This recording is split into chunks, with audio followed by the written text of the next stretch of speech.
క్రీస్తునందు సహోదరి సహోదరులారా, ప్రభు అయిన యేసు క్రీస్తు నామములో హృదయపూర్వక వందనాలండి. ముందుగా ఇంత మంచి సమయాన్ని ఇచ్చిన తండ్రి అయిన దేవునికి ప్రభు అయిన క్రీస్తు ద్వారా కృతజ్ఞతాస్తుతులు చెల్లిస్తున్నానండి. అందరూ బాగున్నారండి? వాక్యం చదువుకొని ప్రార్థన చేసుకున్న తర్వాత పాఠంలోకి వెళ్దామండి. మత్తయి గారు రాసిన సువార్త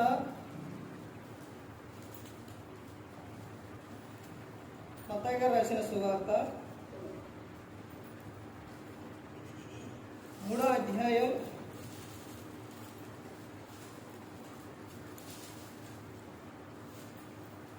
7వ వచనం. అతడు పరిశీలలోను సద్దుకైలలోను అనేకులు బాప్తిస్మం పొందవచ్చుట చూసి, సర్పసంతానమా, రాబోవు ఉగ్రతను తప్పించుకున్నటకు మీకు బుద్ధి చెప్పిన వాడెవడు? మారు మనసుకు తగిన ఫలము ఫలించుడి. ప్రార్థన చేసుకుందాం. పరలోకమందున్న మా తండ్రి, పరిశుద్ధ ప్రేమ గల తండ్రి, గొప్ప తండ్రి, యెహోవా తండ్రి, మీ ప్రియ కుమారుడు యేసుక్రీస్తు ప్రభువారి ద్వారా కృతజ్ఞతాస్తుతులు చెల్లిస్తున్నాము నాయన.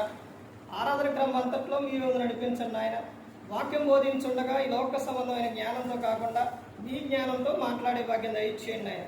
వాక్యం బోధించుండగా వినువారు తండ్రి మంచి రోజున తిని వాక్యానుసారంగా నడిచే భాగ్యం దయచేయండి నాయన. ప్రతి ఒక్క విషయంలో తండ్రి మీ కృపా కాపుదలు దయచేస్తారని మా ప్రభువైన యేసుక్రీస్తు నామమున వేడుకుంటున్నాం తండ్రి. ఆమేన్. ప్రభువైన యేసుక్రీస్తు నామములో హృదయపూర్వక వందనాలండి. దేవుని కుమారుడు యేసుక్రీస్తు ప్రభువు ఈ లోకానికి వచ్చిన తర్వాత పరలోక రాజ్యం సమీపిస్తుంది కనుక మారు మనసు పొందమని ప్రకటింప మొదలుపెట్టారు. ఎందుకు చెప్పారు? ఎందుకు ఆ విషయం చెప్పారు? యేసుక్రీస్తు ప్రభువారు యేసుక్రీస్తు ప్రభువారి కంటే ముందుగా వచ్చిన యాహారు గారు, బాప్తిస్మం ఇచ్చు యాహారు గారు ఏమని చెప్పారు? మారు మనసు గురించి. విషయం ఏంటంటే క్షణం. అసలు రాకడ రహస్యం గురించి చెబుదాం అనుకున్నా. రాకడ రహస్యం అయితే క్షణములో ఏం జరుగుతుందో ఎవరికైనా తెలుసా? అందుకనే దేవుడు చెప్పారు. దేవుడు అందుకనే మొత్తం కూడా ఏం చేశారు? ఆయన సమస్తాన్ని సమకూర్చిన తర్వాతే మన్న పంపించారు. పంపించిన తర్వాత ప్రవక్తల్ని, తర్వాత దైవజనుల్ని, తర్వాత ఎంతో మందిని పంపిస్తూ ఉంటే మనిషి యొక్క విధానం ఎలా మారిపోతుందంటే, మనిషి యొక్క విధానం ఎలా ఉంటుంది అంటే, ప్రవక్త ఉన్నప్పుడైనా, దైవజనుడు ఉన్నప్పుడైనా, సేవకుడు ఉన్నప్పుడైనా, ఎవరైనా ఉన్నప్పుడు ఎలా ఉంటున్నారు? బాగానే ఉంటున్నారు. ఆ తర్వాత వాళ్ళ కాలం అయిపోయి వెళ్ళిపోయిన తర్వాత ఎలా ఉన్నారు? తమ ఇష్టానుసారంగా జీవిస్తున్నారు. అలా జీవిస్తున్న సమయంలోని తండ్రి అయిన దేవుడు చేసిన విధానం ఏంటో తెలుసండి? మొత్తాన్ని వదిలేశారు. దేవుడు ఎప్పుడైనా సరే చెప్పకుండా ఏది కూడా చేయరు. చెప్పారు, ప్రతి ఒక్కటి ముందే చెప్తారు. ఏ క్షణంలో ఏం జరిగిద్దో తెలియదు. అందుకనే ఏమని చెబుతున్నారంటే, మారు మనసు పొందుడే, మారు మనసు పొంది తిరుగుడే. సేవకుడు దేవుని మాట చెప్పినప్పుడు ఆ మాట ఎవరి మాట? అది ఎవరి మాట అండి? తన సొంత మాట కాదు. అది ఇదేం రాసుకొచ్చి చెప్పిన మాట కాదు. దేవుడు, తండ్రి అయిన దేవుడు పరిశుద్ధాత్మ దేవుని సహాయంతో ఈ గ్రంథాన్ని రాపించి ఇచ్చారు. ఎవరి కోసం? మన కోసం, ప్రతి ఒక్కరి కోసం ఇచ్చారు. ఇందులో రాయబడిన ఈ మాటలు చాలా ప్రాముఖ్యమైనవి. కానీ ఈ రోజున మనిషి గ్రంథంలో మాటలు మనసులో పెట్టుకోవట్లేదు. ఏం చేస్తున్నారంటే తమ ఇష్టానుసారంగా జీవించేస్తున్నారు. తర్వాత క్షణంలో ఏమైపోతున్నారు? వెళ్ళిపోతున్నారు. బాల్యం నుంచి వృద్ధాప్యం వచ్చే వరకు కూడా, ఈ లోకం విడిచే వరకు కూడా దేవుడు చెప్పిన విషయం ప్రతి ఒక్కరితో దేవుడు మాట్లాడిండు. బాల్యంలో ఎలా ఉండాలనండి తెలియదు మనకి. సృష్టికర్త స్మరణ జరగాలి. ప్రసంగి 12వ అధ్యాయం 1-2 వచనాలు. సామెతలు 22:6. బాలుడు నడవచ్చిన త్రోవను వాడికి నేర్పుము, వాడు పెద్దవాడైనప్పుడు దాని నుంచి తొలగిపోడు. పెద్దవాడు అన్నగా పుట్టినట్లు అనుకుంటుంది, కింద ఉండి దేవని వృద్ధుడయ్యే వరకు కూడా తొలగిపోడు అనేది వాడికి నేర్పాలి. యవన కాలమందు యవనుడా ప్రసంగి 11వ అధ్యాయంలో ఉంటుంది 9-10 వచనాలు. యవనుడా, నీ యవన కాలం ముందు నీ హృదయం యొక్క ఇష్టం చొప్పున ఉండు, ఎలా పడితే అలా ఉండు, కానీ నీ కోరిక చొప్పున ఉండు. అయితే వీటన్నిటిని బట్టి దేవునికి నువ్వు లెక్క చెప్పాలి. నువ్వు నీ ఇష్టానుసారంగా జీవిస్తే యవన కాలంలో ఏమైతో తెలుసా? ఏమవుతారండి? ఏమవుతారు? ప్రసంగి 7:17, సామెతలు 1, ప్రసంగి 1 చదవండి. సామెతలు చదివితే జ్ఞానం కానీ ఎలా ఉండాలో తెలుస్తుంది. ప్రసంగి చదివితే జీవితం ఏంటన్నది తెలుస్తుంది. అధికముగా దుర్మార్గ పనులు చేయకము, బుద్ధిహీనంగా తిరగకము, నీ కాలానికి ముందు నువ్వు ఎలా చనిపోదవు అంటే, బుద్ధిహీనంగా తిరిగి అధికముగా దుర్మార్గ పనులు చేస్తే ఏమైపోతావు? నీ ఆయుష్ నీ కాలం ఉండంగానే వెళ్ళిపోతావు. అందుకని చెప్పారు దేవుడు, ఏ క్షణంలో ఏమి జరిగిందో తెలియదు కాబట్టి ఆయన యందు భయభక్తులు కలిగి ఉండాలని చెప్పారు. సామెతలు 1వ అధ్యాయం 23-24 వచనాల నుంచి చూస్తే ఏమని చెప్తున్నారు? అక్కడ పిలుస్తున్నారు. ఏమని? రాండి అయ్యా, నా యొద్దకు రాండి, నా మాట వినుడి, ఆలకించుడి అని అంటే వింటున్నారా? అలా వినకపోగా తర్వాత అపాయం వచ్చినప్పుడు, ఏదైనా ప్రమాదం వచ్చినప్పుడు ప్రభువాని పిలిస్తే ఏమని చెప్తున్నాడు? మీరు శ్రద్ధగా వెతికినను నేను కనబడను, దొరకను అని చెప్తున్నారు. దేవుడు దొరికే కాలంలో ఆయన్ని వెతకాలి, అనుకోవాలి, ప్రతి ఒక్కరు కూడా తెలుసుకోవాలి. దేవుని మాట అంటే ఈ రోజున ప్రజలకు లేదు, భయం లేదు, అసలు భయం లేదు. ప్రతి ఒక్క చాట ఎక్కడికి వెళ్ళినా కానీ భయం లేదు. పిల్లలు చూడండి, పిల్లలనే తల్లిదండ్రి పిల్లలు ఏదైనా అల్లరి చేస్తే వారిని గద్దించే అధికారం ఉంది. ఇంకా వినకపోతే బెత్తవాడే అధికారం ఉంది. ఆ తర్వాత స్కూల్కి వెళ్ళినప్పుడు అక్కడ మాట వినకపోతే మాస్టారు బెత్తం వాడుతారు, గద్దిస్తారు. కానీ ఎన్ని చాటలకు వెళ్ళినా, ఎక్కడికి వెళ్ళినా కానీ ఎవరైనా చెబితే వింటారు. కానీ సంఘానికి వచ్చి సేవకుడు ఒక మాట చెబితే మాత్రం వినరు. చెప్పారునండి, లేకపోతే సేవకునికి ఎదురు చెప్పడం, ఇవే జరుగుతుంది. ఒక ప్రాంతంలో బైబిల్ ట్రైనింగ్కి వెళ్ళినప్పుడు అక్కడ వెళ్ళంగానే అక్కడికి అందరూ వచ్చారు.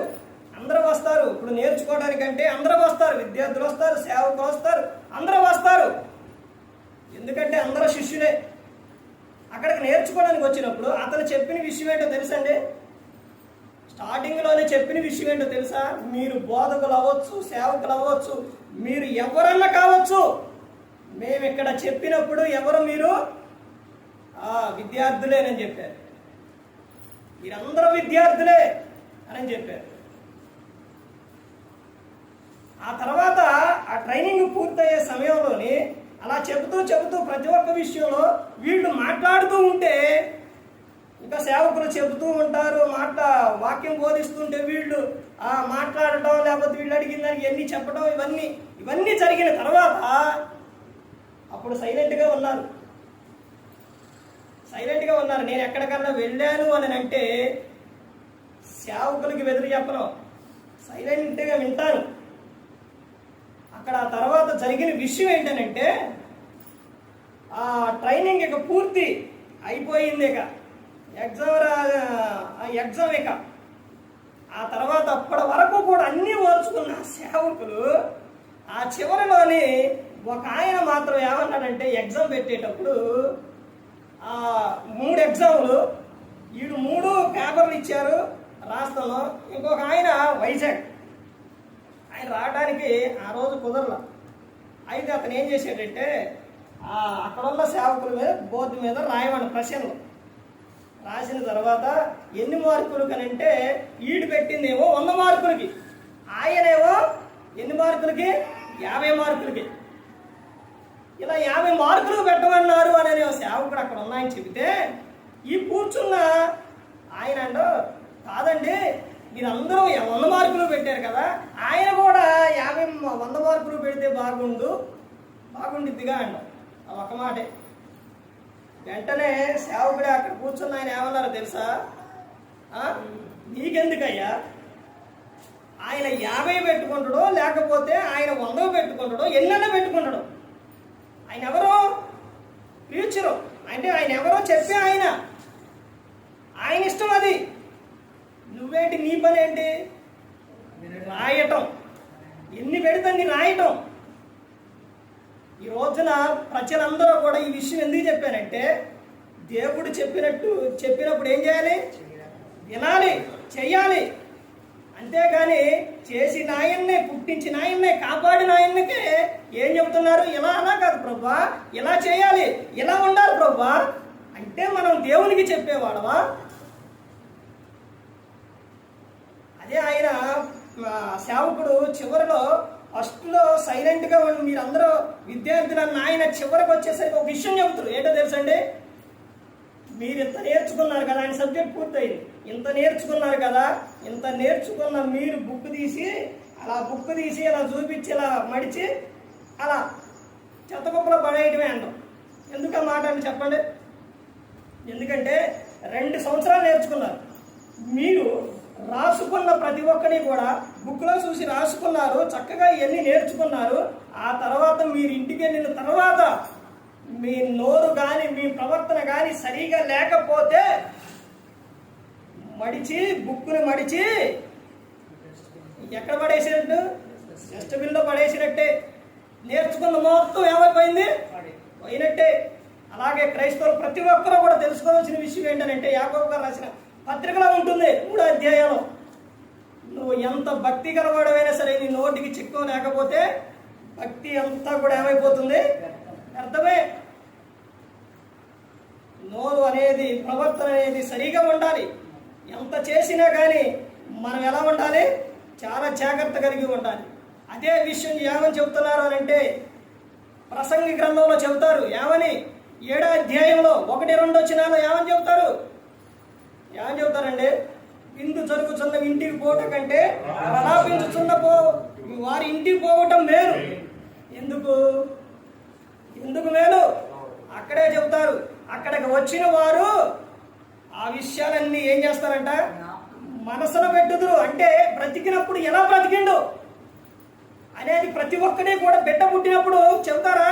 ఆహాహా ఎంత మంచోడు అని చెబుతారా? చెప్పరు. వారి పోలికి ఈరి పోలికి అంటారు కానీ క్రియలు ఏవి చెప్పరు. క్రియలు ఎప్పుడు మరణించినప్పుడే చెప్పుకుంటారు. అందుకనే ప్రతి ఒక్కరూ గమనించుకోవాలి. ఏ క్షణాన ఏం జరిగిందో తెలియదు. ఏ క్షణాన మనం ఈ లోకం విడుస్తుందో తెలియదు. ఏ క్షణాన యేసుక్రీస్తు ప్రభువారు ఎప్పుడు వస్తారో తెలియదు. అందుకని ముందే ఎలా ఉండాలి? సిద్ధపడి ఉండాలి. మారు మనసు పొందండి, క్రీస్తుని తెలుసుకోండి, క్రీస్తుని సొంత రక్షకుని అంగీకరించండి. ఆయనే రక్షకుడు, ఆయన ద్వారానే నిత్య జీవం, ఆయన ద్వారానే పరలోకం అని ఎంత చెప్పినా కానీ ఈ రోజున ప్రజలు వినట్లేదు.